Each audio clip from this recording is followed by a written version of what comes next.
Alright, so this video is about budgeting on the Primal diet and how to make it work cost effectively if you're on a budget, if you want to have a budget. I'm going to give you some tips first, and then I'm going to break down what I spend and how I spend it and why. Okay, so Craigslist is probably the first place you want to look. You're going to go to for sale, you're going to go to farm and garden, okay? Then you got a search bar up there. You can search anything you're looking for, you'll probably find it. Except for things like maybe Primal approved raw unsalted cheese. I found raw cheese, but it's heated to 104 and they salt it. I've talked to the people and they said they can make it without salt, but they were a little apprehensive to change their heating process for whatever reason. I haven't found things like raw butter. I found my herd share through inquiring about a calf, a dairy calf, and I was talking to the farmer about what I was looking for, and he said, I've got herd shares available. So, you kind of get in the back door that way. Let's see what else. Roosters are a good thing to look up because, you only want so many roosters per flock, and they don't lay eggs. So if people don't want to eat them themselves, they'll try to rehome them to somewhere that wants a rooster for whatever reason. And that's a great free source of meat, okay? I've been talking about that. I've been doing that for over 3 years. And I talked about it since I first got my TikTok, because that's when I kind of found, that's when I started utilizing Craigslist more. And great place. You can find some good equipment too and things. Like I've found in the for free section, I found glass containers, like 3-liter glass containers for my milk. So that's a great, that's a great steal there. You can also find things like vegetables and produce on Craigslist.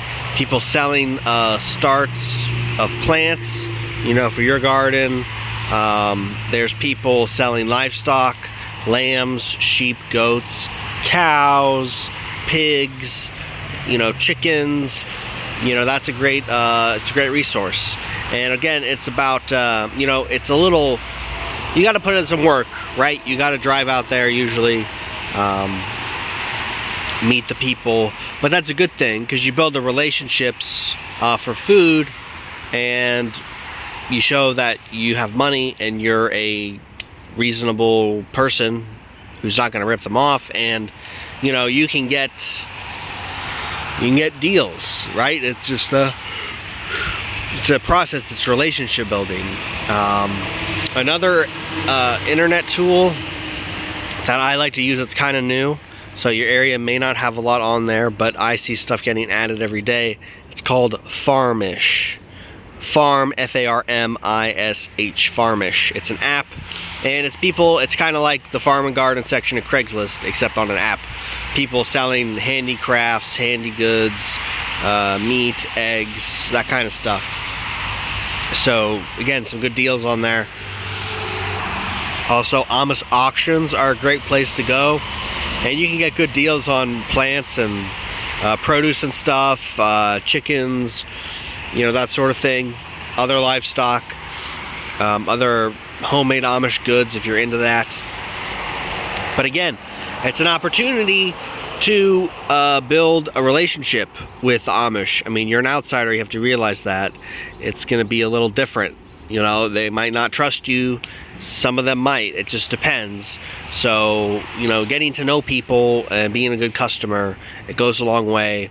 And, you could eventually ask around like, hey, do you want some extra money? I'm looking to buy X. I'm looking to get some cream. I'm looking to get some butter, maybe some milk. I have a great situation where I met an Amish family, and they have extra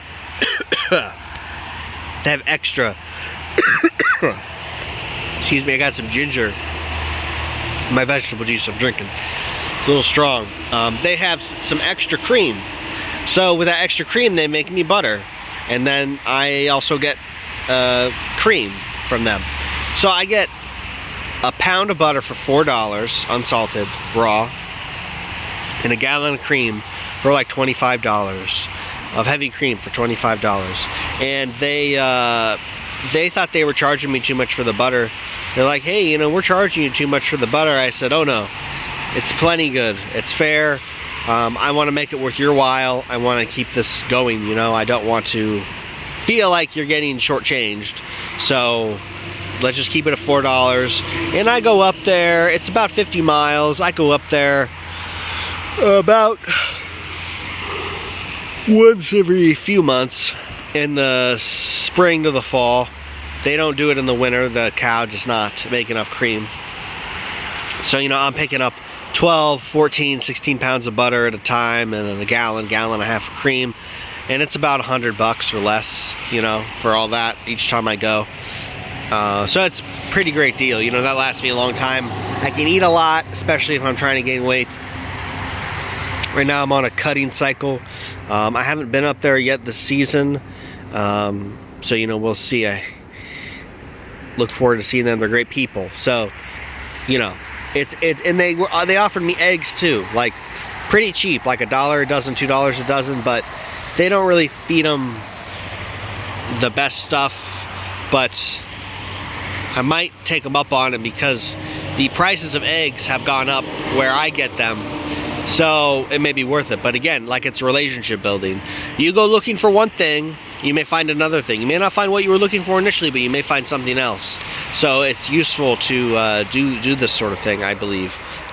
Those are some great saving strategies. Also, if you have a supermarket like at Kroger's, I don't know if this is the same at other places, but they sell discounted produce in nets.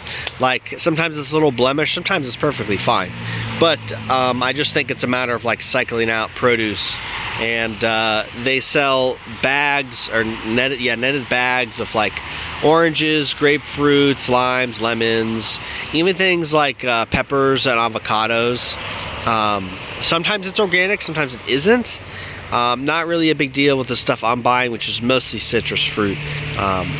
But it's a great deal. Like, I can get a whole bag of oranges or clementines for $1. I get 4 to 7 lemons in a bag for $1. I can get 10, 12 limes in a bag for $1. So, super great. They're not organic, so I'm not juicing them like the whole, I'm not putting like a whole lemon or lime in a juicer and drinking that. Alright, I'm just using the juice. You know, I rinse them off and then I just juice them. You know, mostly for ceviche, or add into my vegetable juice sometimes. Or, you know, lime for bug bites, wounds, skin stuff, that sort of thing. Yeah, so great way to save money. You know, buying in bulk can be beneficial too sometimes, depending on where you're getting it from. You know, there's a couple farms in Pennsylvania and Amos charges an arm and a leg for shipping and handling, and the price changes all the time. So, you know, I know some people don't like that. Obviously, if money's not a concern for you, it doesn't really matter, but, you know, some people like to save money. So there's that. And, you know, check out your health food store, local health food store. You know, they'll sell blemished produce for a discounted price, and they have good prices usually on wholesale things, which I'll talk about. I get for my bass, my clay, and my salt. So I guess I'll just get into what I'm paying. So I talked about my butter and my cream situation. I'm spending about $300 a year on all that stuff so far. And I talked about switching my eggs to the Amish. You know, they're not pastured. My eggs are mostly pastured. They're $4 a dozen. I used to pay $2 a dozen for them, but now they're $4. So I pay $120 a month for eggs.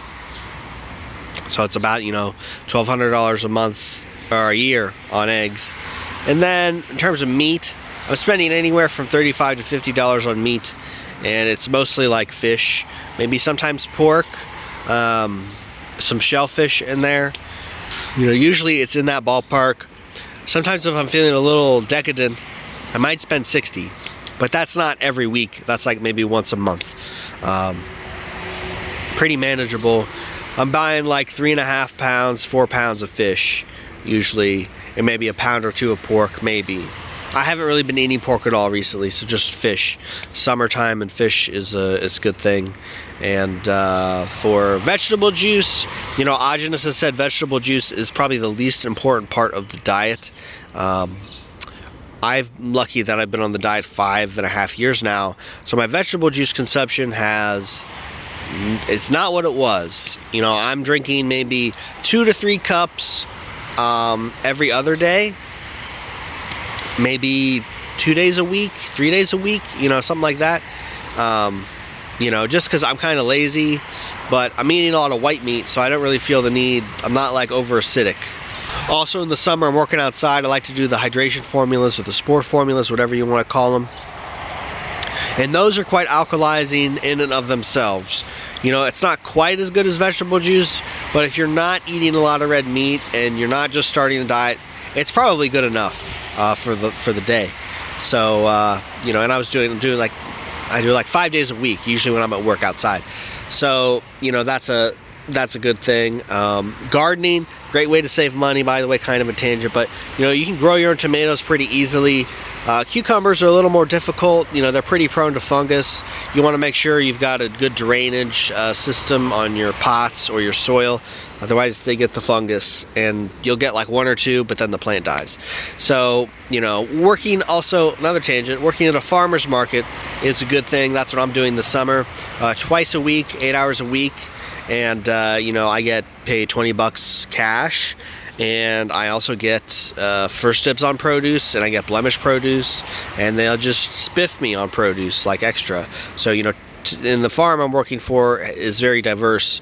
It's like a 6th generation farm, so they've got everything. You know, they got berries, they got cucumbers, they got squash, they got zucchini, they got melons, they've got apples, they have all kinds of stuff. It's great. So my produce cost is going to go down. The only thing they don't have is like celery and maybe carrots. So like my produce cost is going to go down a lot this summer and fall because I'll be working and getting free produce. So that's another great way to save some money, make some money, and then build some relationships with the farmer.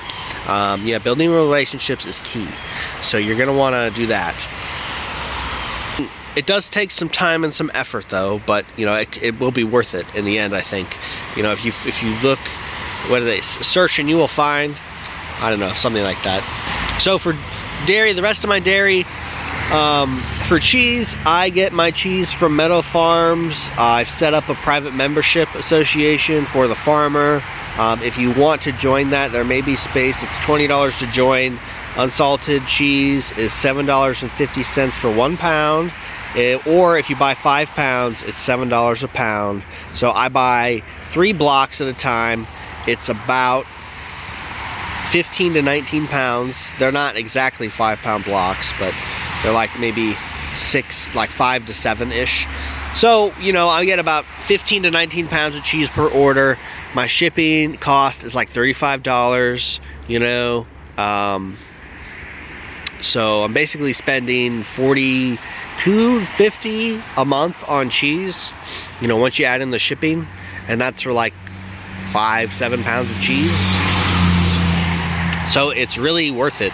Yeah, like again, if you don't have a good cheese source, let me know. This stuff is 100% grass-fed, completely raw, not heated above cow temperature, and it's really great stuff. A lot of the people who have signed up and got cheese, they really like it, and I've been using them for a year now. So I'm trying to help him grow his business. I'm not making a dime off of this, like some other people who are marking it up and then telling you to order a bunch of food so they get more money. And you know, the shipping cost isn't that much if you're shipping through the United States Postal Service. Flat rate shipping boxes, they're guaranteed up to a certain poundage, and then you pay, you know, however much after that pound. But the flat rate box, if it fits in a flat rate box, you know, you're getting, it's cheap shipping, okay? So it's good stuff. Again, you may have your cheese, you may make your own cheese. It takes a lot of milk, but it can be worth it to make your own cheese. It's a good experience. So for milk, I pay $13 a gallon. kind of steep, but I do get to pick it up unrefrigerated. So I get unrefrigerated milk every week, and they're from Guernsey cows. The milk fat is exceptional, very high. I love it. I love the stuff. And again, I have a good relationship with this farmer. He gifted me 8 kidneys, 8 pork kidneys, and 4 pork livers because he couldn't sell them, and he knows I eat the stuff. There were also 3 pancreas in there. I asked for a bunch of other stuff, but he was a little nervous about giving it to me, and I understand, you know, that, but it was free. I couldn't even eat all of it. I had to give half of it away to a friend. But they were all milk-fed, you know, injected pickle toes. So it was really good stuff, and it was free meat. Again, perks of knowing your farmer. So I can't stress that enough. In terms of things for like my bath, I think we'll move into that. I'm spending like, so you get a gallon of apple cider vinegar at the store, Bragg's. Comes in a plastic container. I use it only for bath, and it's like $28. It's lasted me 6 months now, and I get 1.5 pounds or so of sun-dried dead sea salt, which is the best for bath in my opinion, and that's like $5.50 a pound, so that's like $8, $9, and that salt lasts me a month. I use a quart of milk plus 1 to 2 cups when I refill the tub to reheat it every bath, once a week, sometimes twice a week. So bath cost is pretty minimal. That's not counting the water. The water kind of gets pricey, especially if you're doing it more than like twice a week. But you know, it's worth it. So, you know, again, not that much. I get that at my health food store. The salt and the clay. I buy about a pound of clay, sun-dried French green clay, no additives. About once a year. I haven't needed to buy any more. It goes a long way. I don't use a lot. If you're using clay, don't use more than 2 tablespoons in a day. I wouldn't do 2 tablespoons at a time either. I would split it up at least twice a day, 4 times a day. I usually use a teaspoon of clay or less. If I'm putting it in my vegetable juice, I only use like 1/4 of a teaspoon, 1/2 of a teaspoon of clay in my vegetable juice. And that's usually if I don't have cheese, but I have cheese. But again, you don't want to mix the two. I got another video on that. But yeah, I mean, I'm not spending $1,000 a month on the diet even. I'm spending $750 tops, maybe $800. Another thing about buying in bulk, I'm just remembering, is honey. So you can buy off of stackage.com or ebhoney.com, and they have good prices on 5-gallon raw, never heated, pure raw, you know, excellent, amazing honey.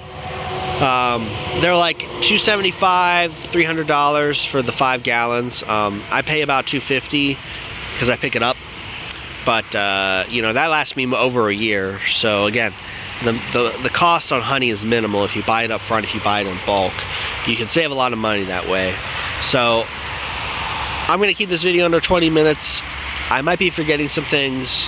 If you have some more questions, if you have any other tips to share with me or anybody else reading the comments, I encourage you to please leave them and let me know, let us know. Because again, we need to kind of crowdsource the information. It's kind of a niche topic. The food quality and specifications, not something you're going to find everywhere, every day.